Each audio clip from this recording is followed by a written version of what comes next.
Dan setiap tanggal 1 Suro tanggalan Jawa, tanpa mengurangi kesakralannya, warga Selo di Boyolali ini melakukan ritual sedekah gunung dengan membawa hasil-hasil bumi.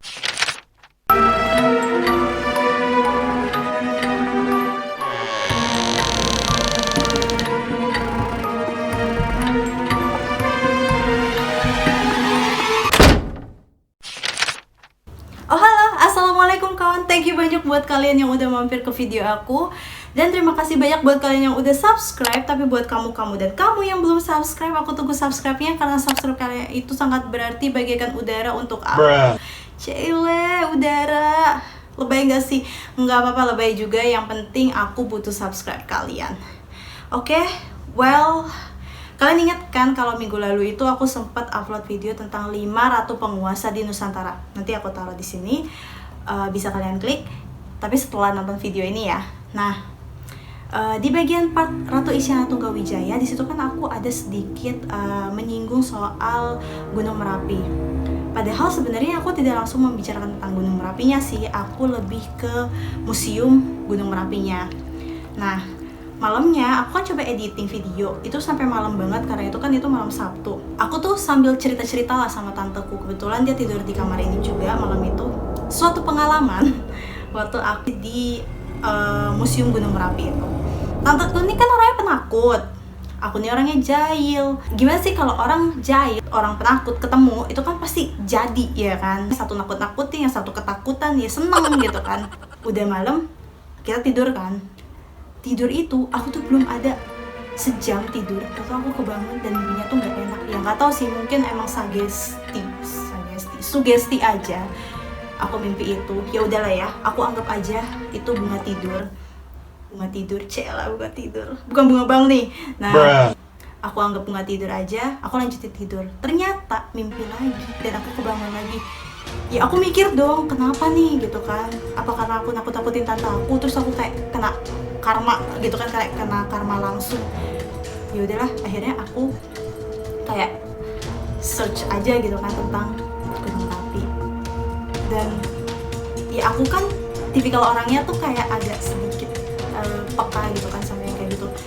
Baru mau googling itu udah merinding banget ya. Ini sekarang cuma merinding. Ya udahlah, kayak gitu. Tapi kan emang sih ya, Gunung Merapi itu serem. Ya nggak sih serem? Ya serem lah ya, serem tapi bagus tapi serem. Gimana tuh? Bingung kan? Nah, berdasarkan cerita masyarakat setempat juga, Gunung Merapi ini merupakan lokasi keraton makhluk halus yang udah ada jauh sebelum kerajaan Mataram kuno, which is itu kerajaan Medang. Kerajaan Medang aja tahun berapa gitu kan, terus dia udah ada. Kalau kalian sejaman sama aku, kalian pasti akrab banget dengan yang namanya Mak Lampir. Ya walaupun sebenarnya Mak Lampir yang ada di film, maksudnya yang difilmkan itu tidak ada hubungannya sih sama Gunung Merapi yang ada di Jogja.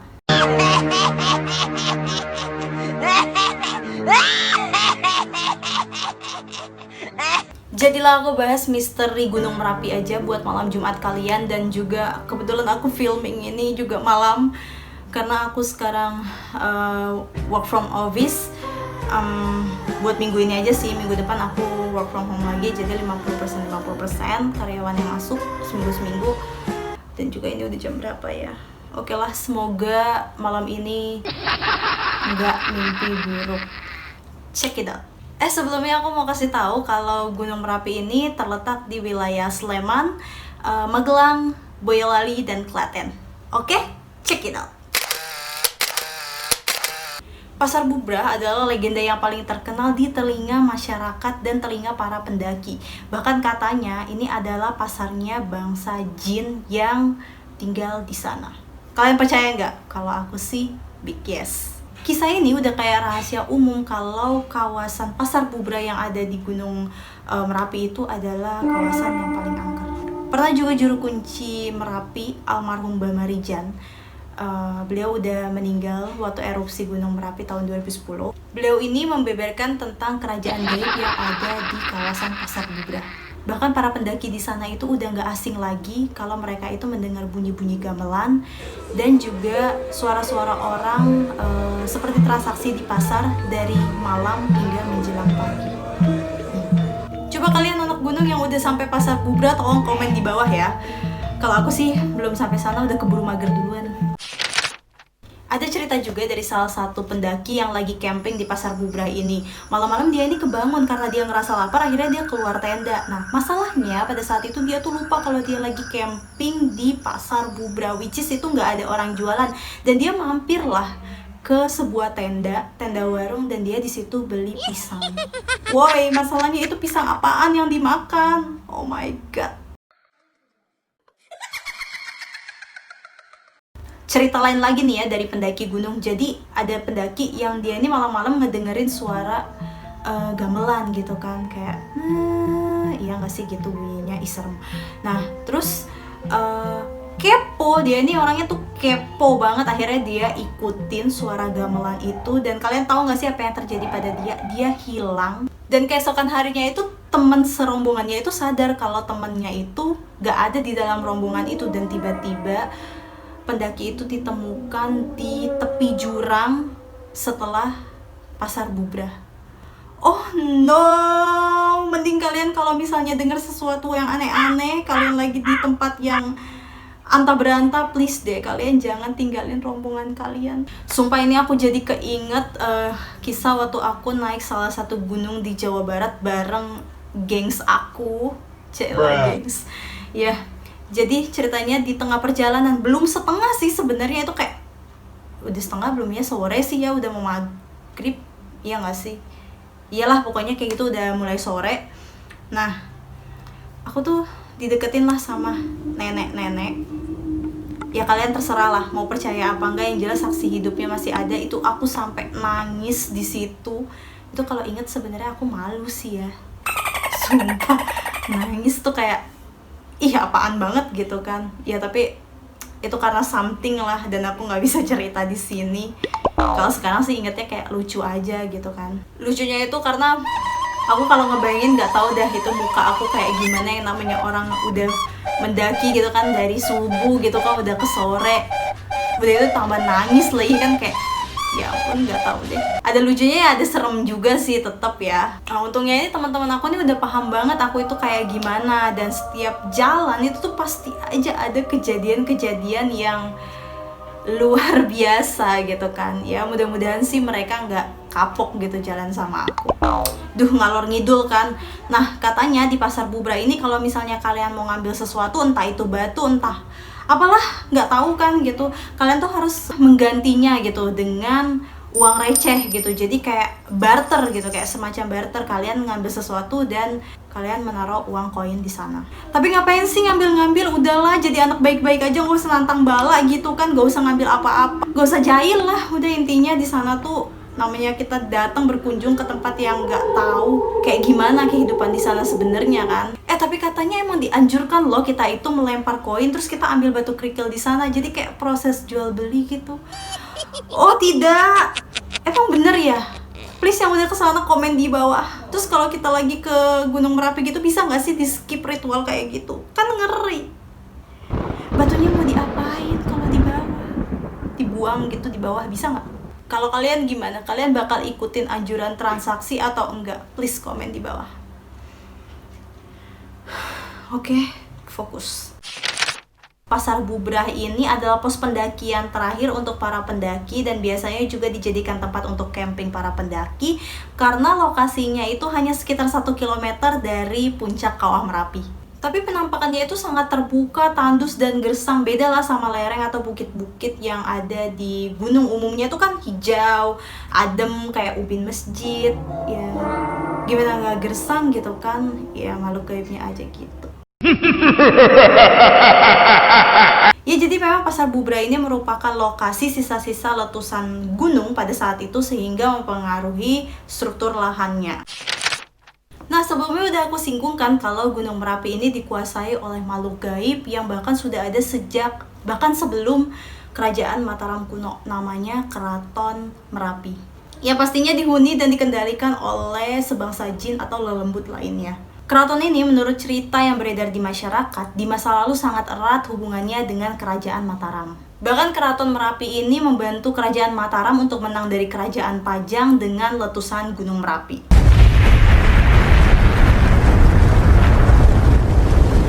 Kerjasama bangsa manusia dengan bangsa jin.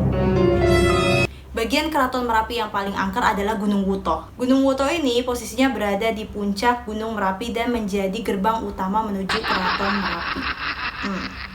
Gunung Wuto dijaga oleh makhluk halus yang bernama Nyai Gadung Melati yang bertugas untuk melindungi daerah tersebut, termasuk juga dengan tanaman dan hewan-hewan yang ada di sana. Menurut penduduk sekitar, jika Nyai Gadung Melati ini datang ke dalam mimpi mereka memakai pakaian baju serba hijau, ya hijaunya itu warna hijau daun melati gitu, itu adalah pertanda bahwa akan terjadi letusan pada Gunung Merapi tersebut. Kayak semacam pertanda gitu lah. Selanjutnya, Keraton Merapi ini berdasarkan kepercayaan diperintah oleh dua kakak beradik yang bernama Empu Rama dan Empu Permadi. Nah, beliau berdua ini mempercayakan sosok yang bernama Kiai Sapu Jagat untuk mengatur keadaan alam Gunung Merapi. Ada juga Empu Kartadimeja yang memelihara ternak keraton dan menjadi komando pasukan makhluk halus. Mbah Kartadimeja ini juga paling terkenal karena dia yang memberitahukan juru kunci kapan Merapi akan meletus dan erupsi. Ada pula Mbah Petruk yang konon katanya bertanggung jawab atas keselamatan warga di sekitar pegunungan Merapi. Dia juga biasa berkomunikasi dengan juru kunci Gunung Merapi untuk memberitahukan hal-hal apa saja yang harus dilakukan untuk menyelamatkan diri ketika erupsi atau terjadinya letusan Gunung Merapi. Sebelum letusan Gunung Merapi tahun 2010, ada warga di Magelang yang mengabadikan foto Gunung Merapi mengeluarkan asap atau wedus gembel yang menyerupai Mbah Petruk ini. Katanya kalau misalnya Mbah Petruk ini menunjukkan diri, berarti akan terjadi erupsi yang sangat besar-besaran. Dan benar aja tahun 2010 itu terjadi letusan Gunung Merapi yang cukup besar, yang dimana menyebabkan kuncan dari Gunung Merapi yaitu Mbah Marijan juga tewas dalam kejadian tersebut. Untuk menghormati para penghuni keraton ini, katanya Keraton Jogja ini rutin mengadakan sebuah ritual yang dinamakan Labuhan Merapi dengan membawa barang-barang yang diwajibkan diarak dari keraton menuju Gunung Merapi.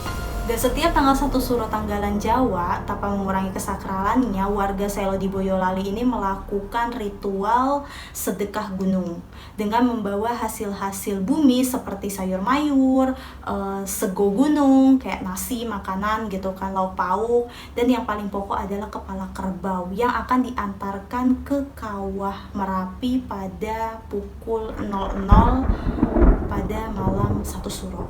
OMG, bagaimana menurut kalian guys? Komen di bawah. Ada pernyataan semua yang ada di Gunung Merapi ini, baik hutan, bukit, goa-goa, itu sangat angker.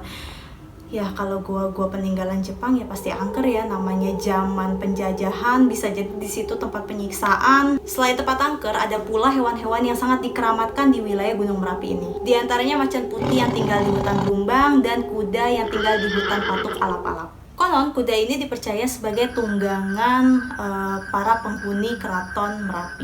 Dan hutan Patuk Alap-Alap ini sebagai tempat untuk pengembalaan hewan-hewan ternak Keraton Merapi. Kalau kalian beruntung, kalian bisa bertemu dengan makhluk-makhluk menakjubkan yang tidak lazim itu.